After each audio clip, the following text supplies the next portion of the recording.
Poštovani svi, dobrodošli i čast mi je da vodim prvi panel. Bez puno nekog uvoda molit ću vas da se prebacim na engleski jezik zbog naših učesnika prvog panela. In that case, I will be speaking English from now on, and the panel will be held in English. Without further ado, I will welcome Her Excellency Margret Uebber to join us here. Her Excellency Toudic to join us as well. Her Excellency Johanna Strömquist to join us also up here. His Excellency Mr. Eric Nelson to join us up. And Madam Sandrine to join us from the European Investment Bank as well. You have your name tags, so you can just...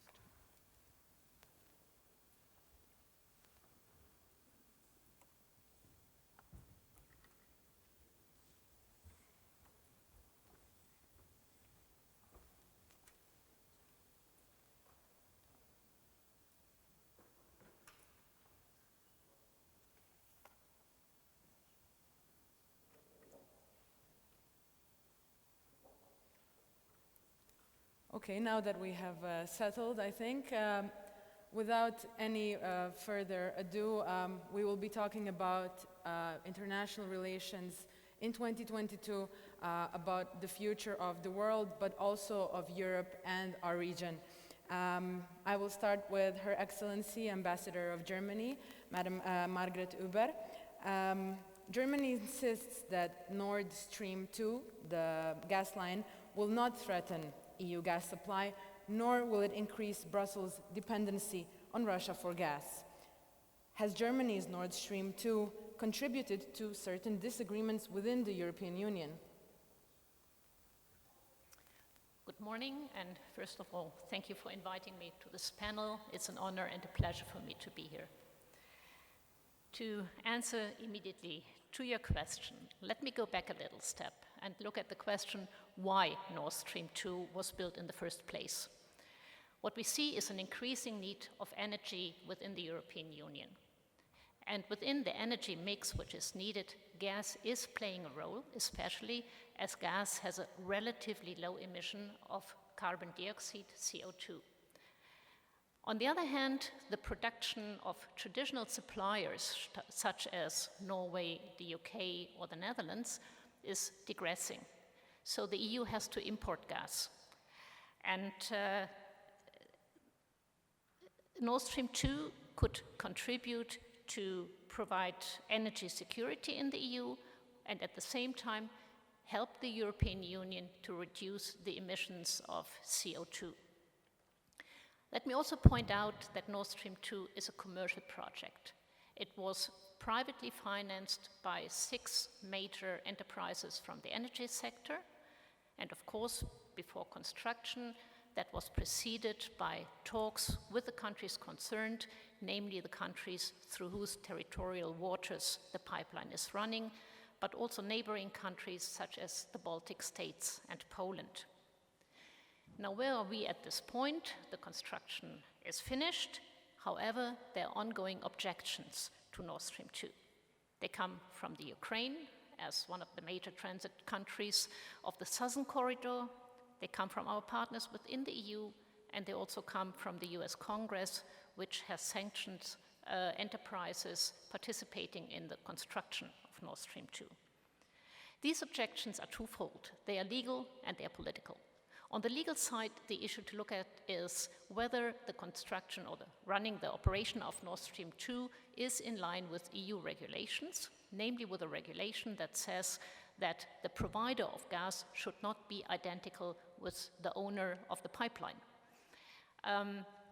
Recently, a German court has ruled that this regulation applies to Nord Stream 2. So now we're in the process of certification of the pipeline, and within this process, this question is being looked at. It will also be discussed with the EU Commission, and only when this is straightened out can the permission to operate the pipeline, the certification, be issued. Without a certification, Nord Stream 2 could not be operated.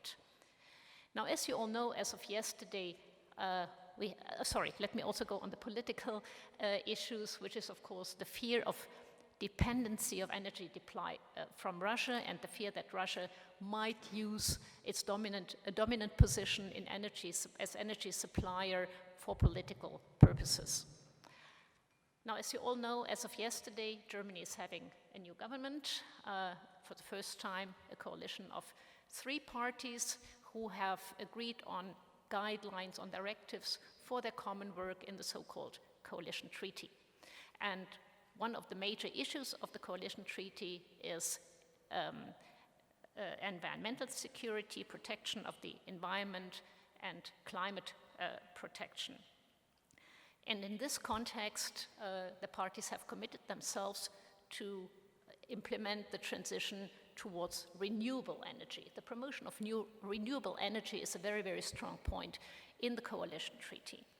Now, what this means for the use of gas, what this means for Nord Stream 2, notwithstanding all the issues that I've been talking about before, remains to be seen. As I said, the government just started its work yesterday, and we will need to see how the principles of the coalition treaty will then translate into operational, active policy. So this is a hard time for me to say anything how the future will look like, but one thing is sure, that the question of energy supply, of providing environmental friendly, sustainable, affordable energy to the customers will remain one of the main challenges of the new government. Thank you. Thank you, Madam Uebber. Since we just touched upon energy topic, I will continue with Her Excellency Christine Toudic, Ambassador of France, and ask the question, when we're talking about the 2030 agenda and all the changes that are now being introduced within the EU, but also globally, how does President Macron's strategy of further development of nuclear energy in specific, supported by France and some other member states, fit in within the Agenda 2030?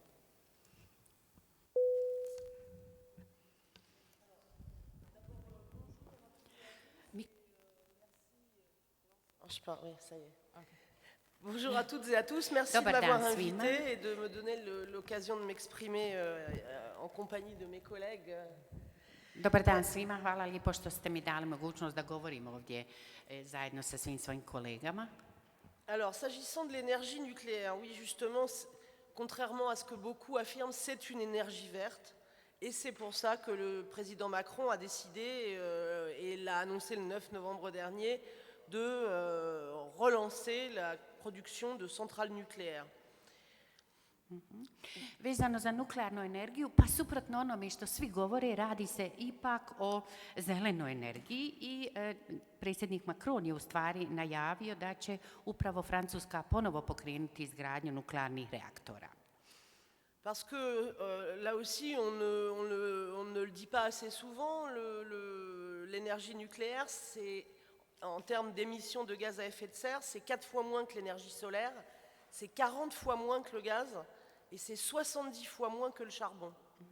Ne govori se dovoljno, ali ipak treba reći da nuklearna energija ispušta 4 puta manje plina sa stakleničkim efektom nego solarna, 40 puta manje nego plin i 70 puta manje nego ugalj. Et c'est donc une énergie propre. C'est une énergie qui permet de lutter contre le réchauffement climatique et c'est aussi une énergie qui permet d'assurer son indépendance énergétique. C'est le cas de la France puisque grâce au nucléaire, nous sommes indépendants à 56%. Znači, zaista radi se o čistoj energiji, energiji koja se bori protiv klimatskih promjena i koja uspijeva da osigura Francuskoj da bude 56% energetski nezavisna. Et dans tous les scénarios de transition énergétique qui ont été étudiés par le GIEC, donc le groupe d'experts intergouvernemental sur l'évolution du climat, et par l'Agence internationale de l'énergie, tous les rapports disent qu'un développement important des énergies renouvelables ne peut s'envisager qu'avec le nucléaire afin d'éviter le recours aux énergies fossiles. U svim scenarijima za energetsku tranziciju koje je pravila ŽIEK, a radi se o međuvladinoj ekspertnoj grupi o promjeni klime, zajedno sa Međunarodnom agencijom za energiju, svi izvještaje govore da se zaista radi o obnovljivoj energiji, čije korištenje utiče na to da ne koristimo fosilnu energiju. Donc ça permet effectivement des économies d'énergie, c'est aussi recyclable, contrairement à ce que beaucoup prétendent également. 96% du combustible usé est recyclable. Et désormais, de nombreuses entreprises recyclent également les déchets. Donc le problème des déchets nucléaires devient un problème beaucoup moins grave qu'il ne l'était auparavant. Radi se o tome da upotreba ove energije donosi uštede u energiji, ona se može i reciklirati, smanjuje se i nuklearni otpad koji se također može reciklirati, 96% korištenog goriva se može reciklirati, mislim da je to važno ovdje istaći. Le nucléaire, c'est donc une énergie bas carbone qui est inscrit dans le marbre des accords de Paris. Et grâce, nous, à nos centrales nucléaires, avec une production électrique à 94% bas carbone, nous sommes l'un des 6 pays, à l'heure actuelle, à respecter les recommandations du GIEC. Donc, pour réduire l'empreinte carbone, il faut réduire sa consommation d'énergie fossile aussi dans les transports et dans la chaleur. Znači, radi se također o energiji koja ima veoma nizak udio karbona uz proizvodnju električne energije. 94% je uz korištenje nuklearne energije niskog udjela karbona i to se sasvim uklapa. Tako da ono što Francuska će sada najviše raditi, na što će se usmjeriti, jeste da u cilju smanjenja svog karbonskog pečata smanji svoju potrošnju fosilnih goriva u prevozu i u grijanju. Voilà ce que je peux dire. C'est pour ça que le président Macron a décidé de relancer la production des centrales nucléaires.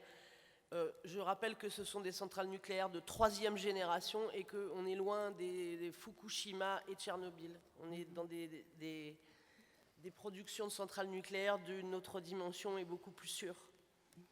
Dakle, upravo zbog svega ovoga je predsjednik Macron odlučio da mi krenemo sa izgradnjom nuklearnih centrala i da napomenem da se radi o 3. generaciji centrala koje zaista nemaju ništa sa Fukushimom. Your Excellency, thank you very much for your very thorough explanation of the plans of France's government. And since we are talking about energy, and since that will be one of the central topics in 2022, now speaking to Her Excellency Ambassador of Sweden, Madam Johanna Strömquist, my question is, since Sweden is a highly industrialized nation, how do you or your government envisage your country's economic development in the climate transition process? So we know that your country has already done a lot on this topic, but what is the future here going to be like? What is 22 going to be like? And maybe even more importantly, what are the mechanisms that Sweden may have found in this process that could be effective for others, such as maybe countries in this part of Europe? Thank you for the floor and for the question, and also, first of all, thank you to the organizers. The world is becoming more and more complicated and complex to understand, so these kind of conferences I think are welcome also to talk about the bigger pictures, because everything that is happening here, of course, also happens in a wider context in the world. Well, when it comes to Sweden and the green transition, we have set an ambitious goal for ourselves to be the world's first fossil-free welfare state and to be climate neutral by 2045. And in 2040, all energy used in Sweden should be renewable. And to reach these ambitious goals, all actors in Sweden must contribute proactively to reduce emissions. And cooperation between state, private sector and civil society is needed, and this is happening. And I think this is key to us being able to move forward. The private sector in Sweden is playing a crucial role in reaching these goals. For example, the steel industry in Sweden has managed this year to develop a method for fossil-free production of steel, and this is really revolutionary. And the aim is to have the first car made out of fossil-free steel in 2025. The private sector is involved because climate-smart changes will lead to economic and social development. Green production is already a competitive advantage for the private sector. While Sweden has decreased emissions with 26% since 1990, the economic growth has been 71%. And it's clear by now that energy production that harms the climate, like coal power plants, are not even more profitable than production of renewable energy. And the private sector knows this, and they will in many ways have the interest to lead in this field, because it will be an advantage to be the first ones to make these changes. Sweden ranks as one of the most innovative countries in the world, and this helps with this green transition. We have developed environmental technology in many fields, and one that usually interests is that our technology to turn waste into energy. Sweden has become so good at recycling and using the waste that cannot be used, reused or recycled to create energy. And we have been so good at this, so we have to now import waste from other countries to keep this system going to turn waste into energy. And I think this is a good example of how creativity and innovation is really at the core of green transition. We have to think out of the box, and we have to find new solutions. But we also have to change our mindset, and that's why it's so important to involve the whole society and to put resources into research and academia, but also to have the private and public sector working together with academia and researchers, as mentioned in the beginning. But also to engage civil society and to engage the public, because changes will have to be made in the way we live our lives. And this will require awareness raising and to be able to change people's attitudes when it comes to how we use energy. And of course here, media and civil society are needed to support the government efforts. But very much of the transition will come from the private sector and research to make, because this is all about competitive markets, and that will really be, I think, key. And therefore we need also to think about creating a society where we have a strong private sector that can lead this kind of transition, and we know what that means. We need a society that's free from corruption, and we need strong rule of law. And clearly also the population will have to demand this kind of change and make sure to bring forward those in power who would like to support this kind of transition. I think those are the lessons learned from Sweden. It's been a very strong also movement in society to have this kind of change. Thank you. Thank you very much. And although that climate change and everything that's being done to tackle it will be one of the hottest topics in 2022, there's also going to be some other questions regarding international politics. And here with us we have His Excellency, the Ambassador of the United States. And I want to ask you, where do you see the US-China relations in 2022, especially regarding the crisis in Taiwan and the situation in the South China Sea, especially because the US-China relations do influence all other international relations as well? Well, first, thank you for the invitation to participate on the panel today. And I want to begin by noting that this is a rare panel where I am outnumbered by women. If this would be a brave new world if this were not so rare. So we can all look forward to that, and I'm especially pleased to join my colleagues here today. This doesn't happen often enough.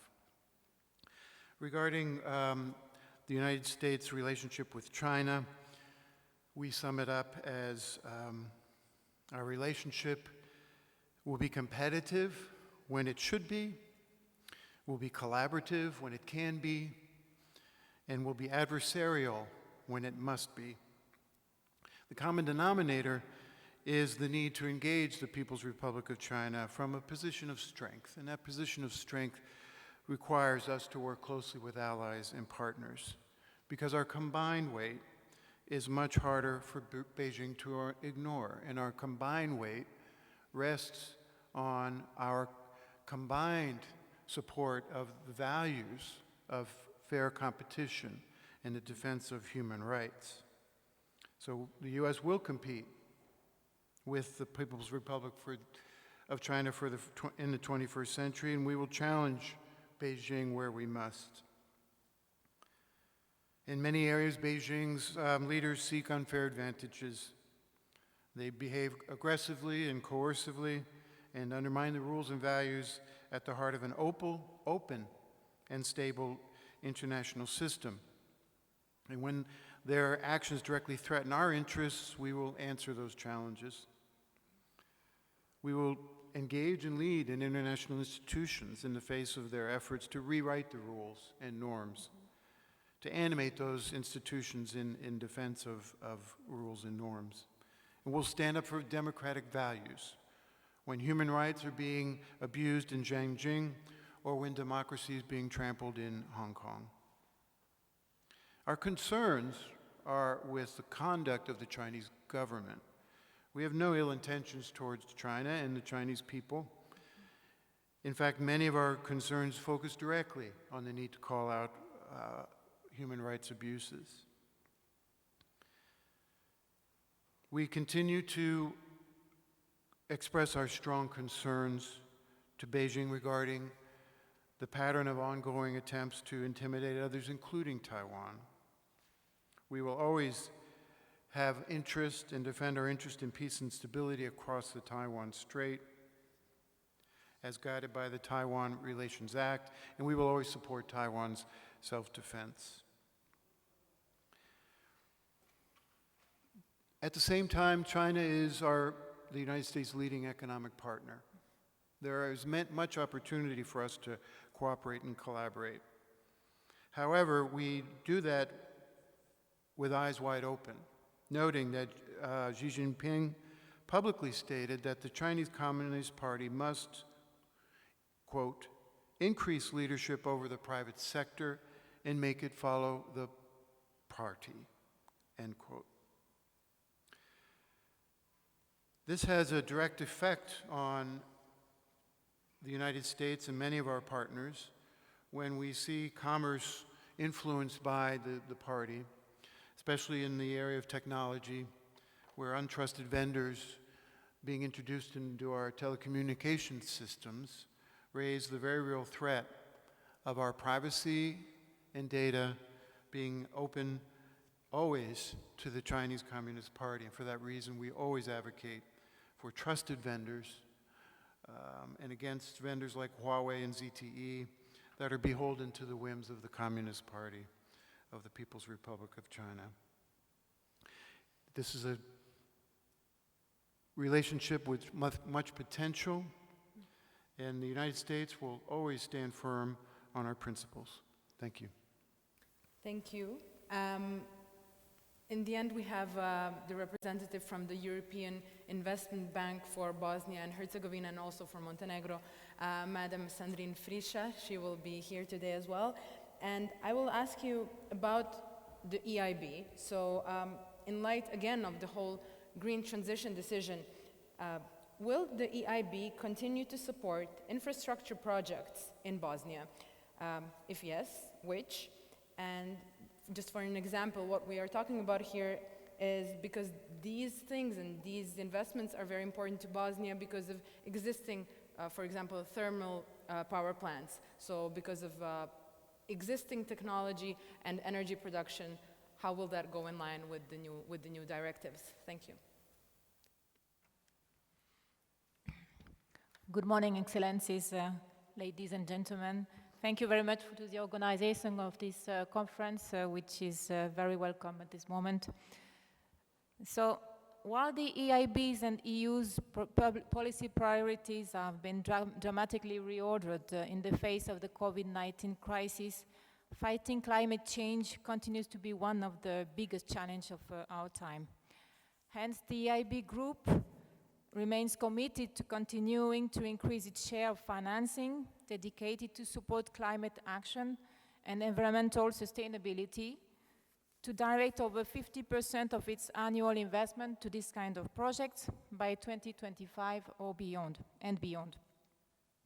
As set out in the Climate Bank Roadmap, the principal way in which the EIB Group can support this green transition is through the provision, finance, and advisory services to invest in Paris-aligned projects with a pathway towards low carbon and climate-resilient development.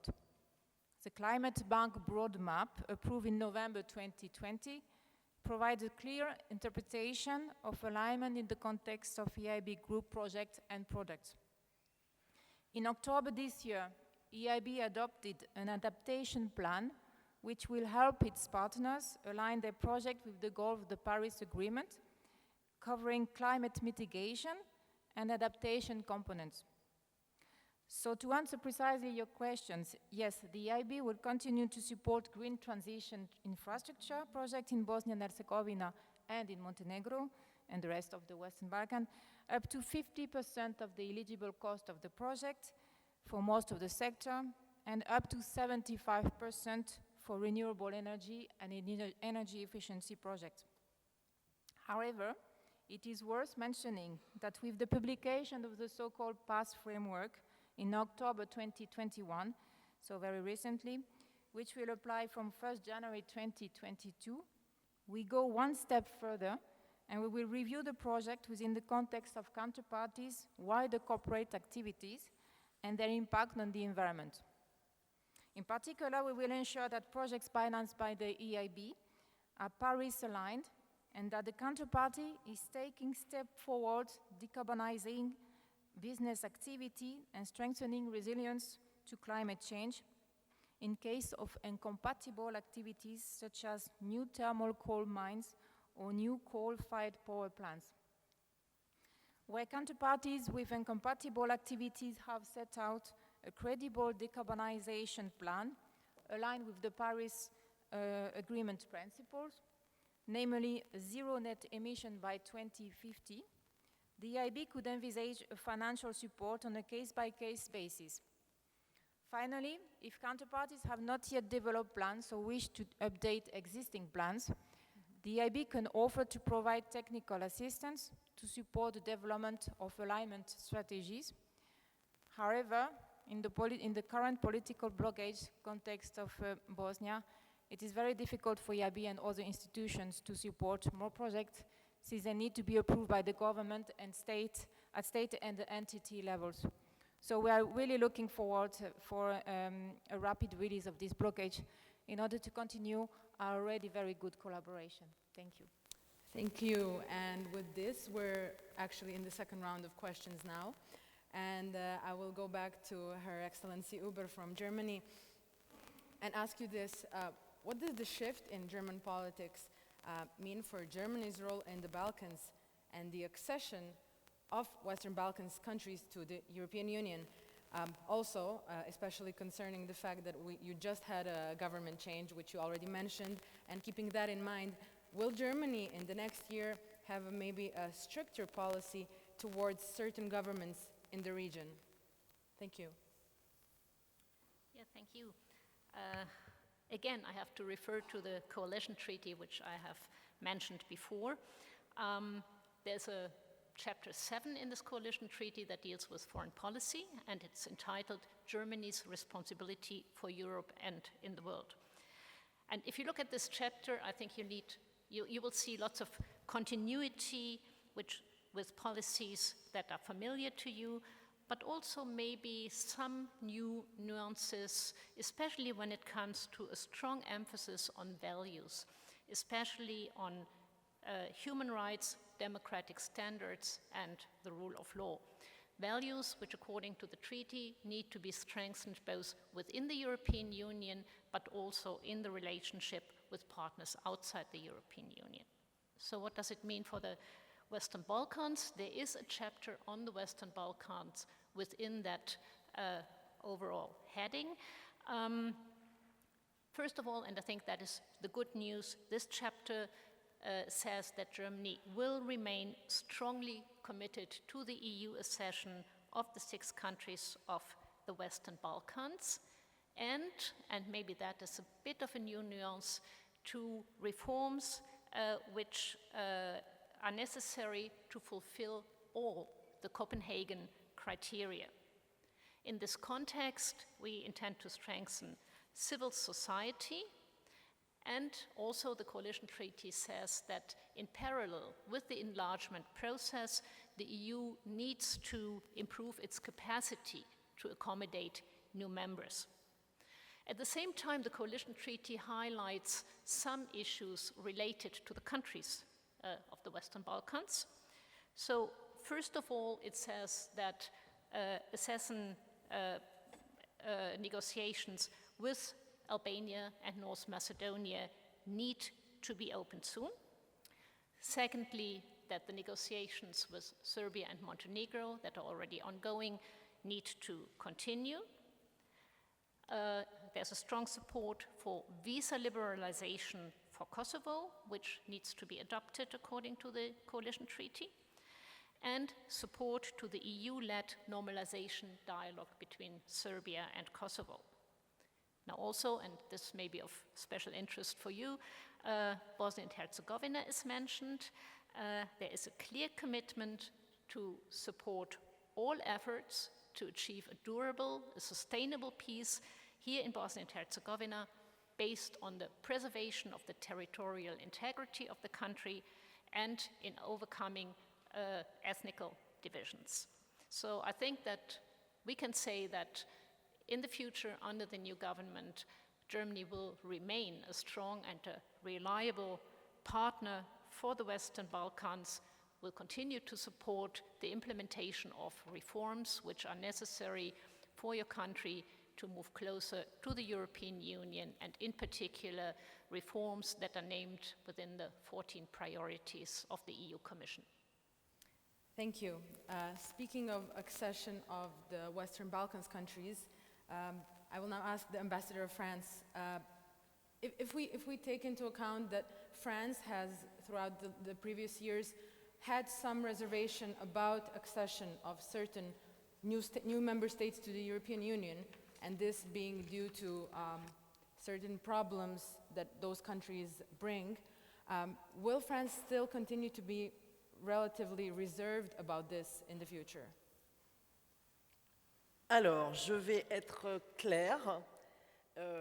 C'est une légende urbaine. Ce n'est pas la France qui est contre l'adhésion des pays des Balkans occidentaux à l'Union européenne. Beaucoup d'autres pays sont sur la même ligne que nous. Donc c'est commode de dire que c'est le président Macron qui bloque l'élargissement, mais encore une fois, c'est une légende urbaine. Biću jasna. Dakle, to je jedna prava urbana legenda da je Francuska protiv priključenja Zapadnog Balkana Evropskoj uniji. Puno drugih je u stvari protiv toga, ali eto nekako im odgovara da zato optužuju predsjednika Macrona. Le discours fondateur sur l'adhésion, c'est le discours de la Sorbonne, peu après son élection, où il rappelle que les pays des Balkans occidentaux ont toute leur place dans l'Union européenne, qu'il n'y a qu'à regarder une carte et que c'est tout naturel. Simplement, la Commission européenne est exigeante et demande des conditions qu'ils ne remplissent pas à ce stade. Donc c'est encore une fois pas seulement le président Macron. Dakle, o tome sasvim dovoljno govori govor kojeg je izgovorio predsjednik Macron u septembru 2017. godine na Sorboni, upravo o priključenju ovog područja Evropskoj uniji, i sasvim jasno je rekao da je dovoljno pogledati kartu i vrlo je prirodno da zemlje Zapadnog Balkana pripadaju Evropskoj uniji. Jedino što treba naglasiti je to, i što je najvažnije, da Evropska unija traži da zemlje ovog područja ispune određene uslove kako bi to bilo moguće. Je rappelle aussi que c'est quand même le président Macron, justement, qui a proposé cette nouvelle méthodologie pour le processus d'intégration. Donc, si ça ne l'intéressait pas, je ne vois pas bien pourquoi il aurait proposé cette réforme qui est destinée à rendre le processus d'adhésion moins technocratique, moins bureaucratique et surtout plus lisible pour les pays des Balkans occidentaux. Dakle, ja podsjećam da je upravo predsjednik Macron predložio novu metodologiju za pristupanje novih članica u Europsku uniju i rekla bih da ga to ne interesuje, zbog čega bi onda to radio. Dakle, on želi da se ovaj vrlo tehnokratski, birokratski pristup koji je sada prisutan pretvori u nešto što bi bilo puno čitljivije za zemlje Zapadnog Balkana, za ovog prostora, za buduće članice. Et si vous voulez plus de preuves, je ne vais pas vous les citer tous, mais vous pouvez relire toutes ces déclarations, notamment lors du sommet de Bordeaux en octobre dernier, lors de sa visite en Croatie il y a quelques jours, etc. Toutes ces déclarations répètent exactement la même chose. Les pays des Balkans occidentaux ont leur place au sein de l'Union européenne. Simplement, nous leur avons demandé d'accomplir des réformes nécessaires pour qu'ils remplissent les critères des acquis communautaires. Ce n'est malheureusement encore pas le cas, mais on n'est pas les seuls, encore une fois, à dire ça. La Commission européenne le répète sans cesse également. Dakle, ja vam ne bih ovdje navodila sada više dokaza, dovoljno da pročitate njegove govore, recimo sa samita na Brdu koji se desio u oktobru, zatim govor koji je održao u Hrvatskoj prije nekoliko dana.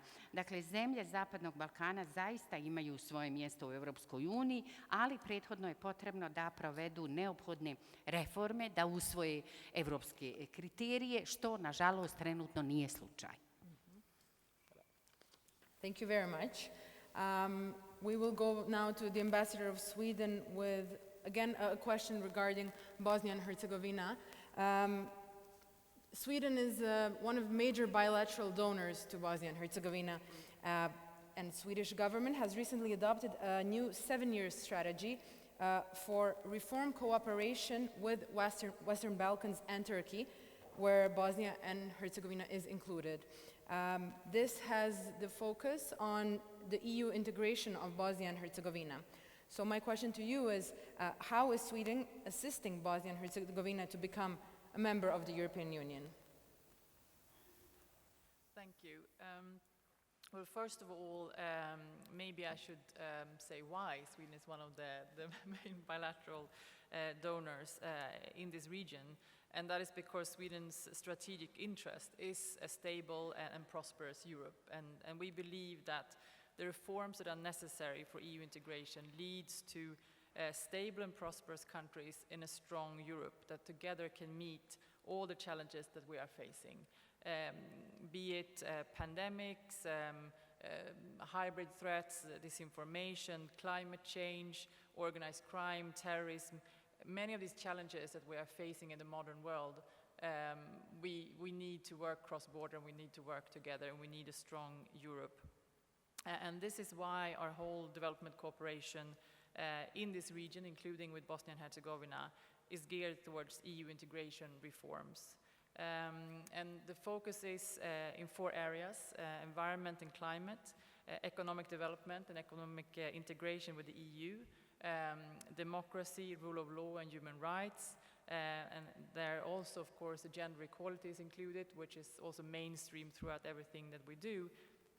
And finally, we also have one goal that we call a peaceful and inclusive societies, that is really about building resilience in society to make sure that we have strong communities that cannot be easily be manipulated.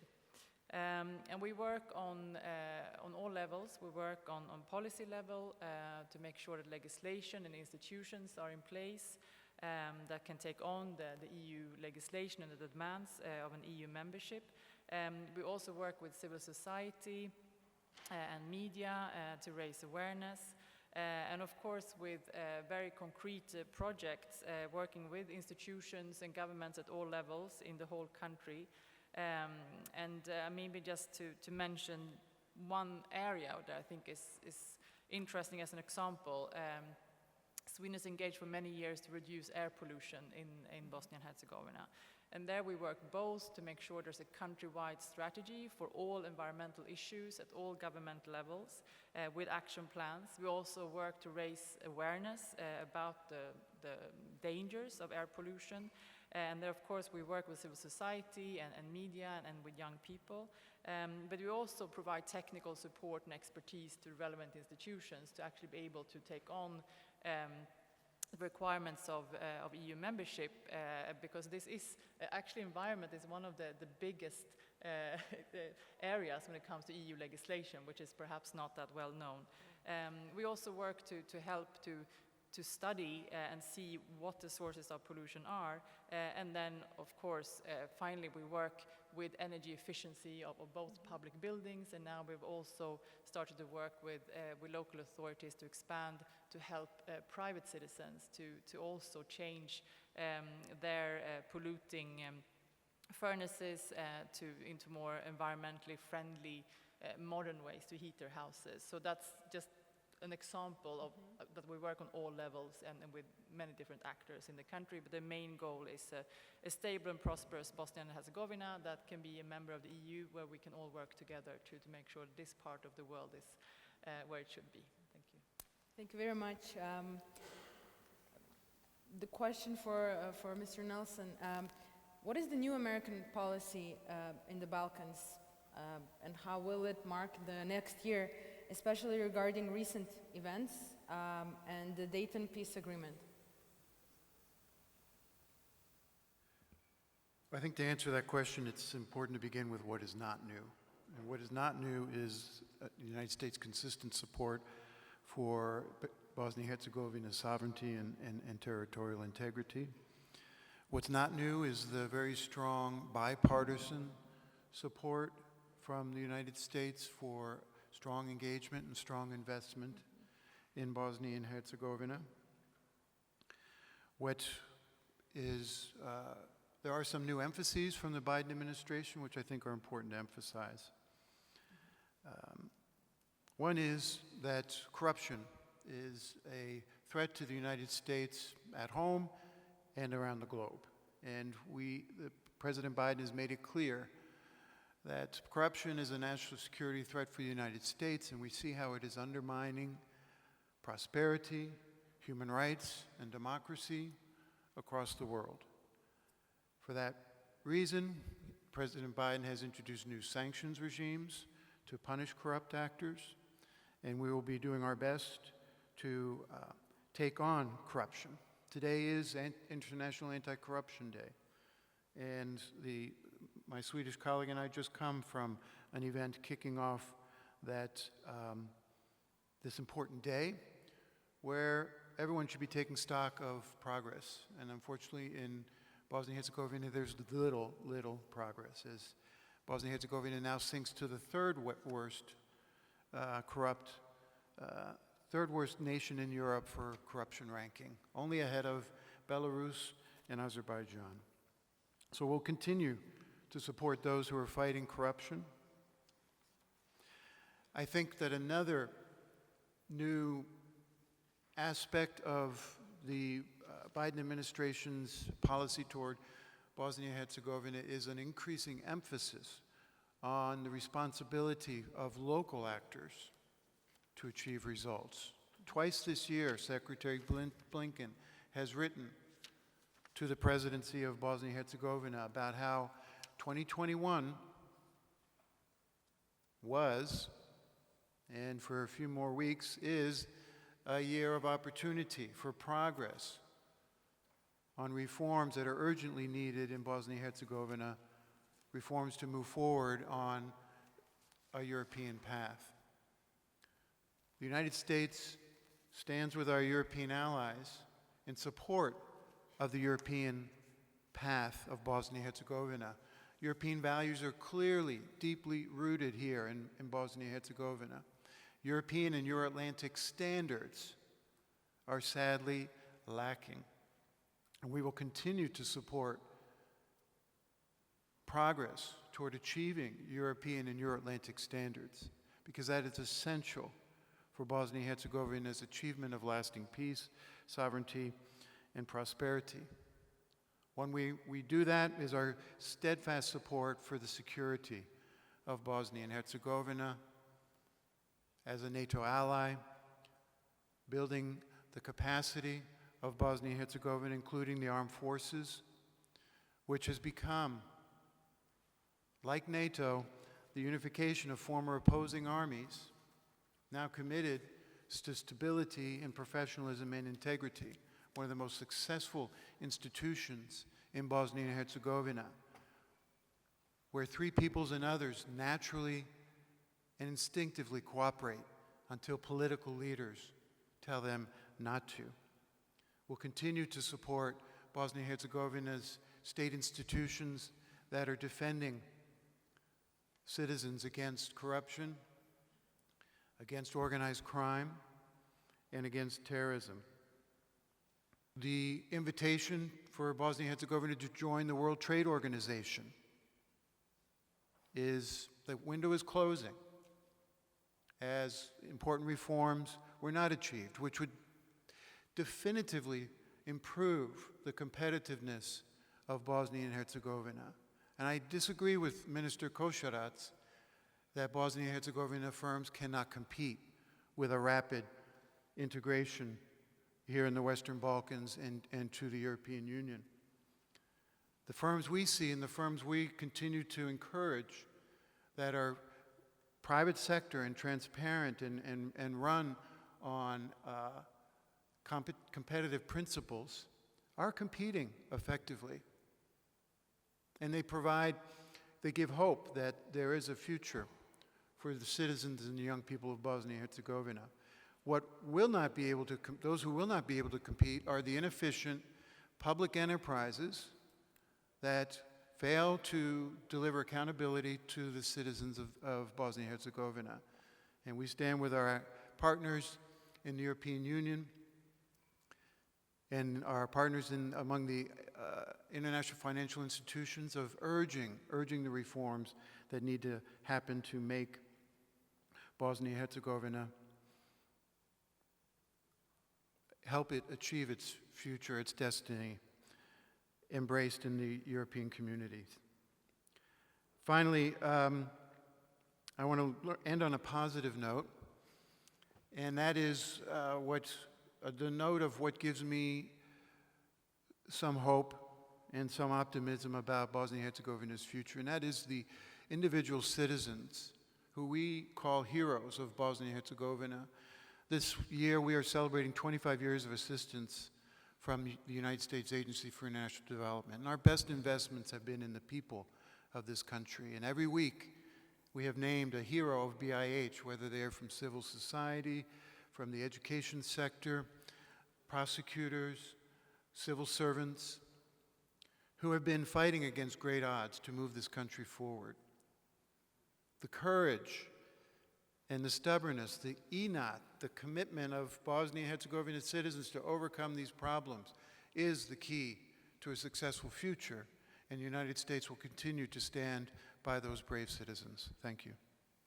Thank you.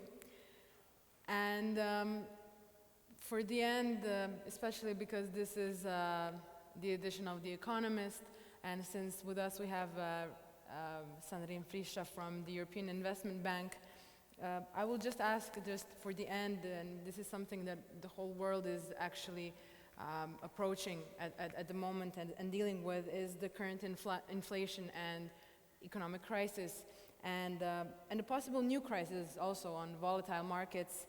But how will this influence the European Investment Bank's interest rate policy? This is what will affect many others.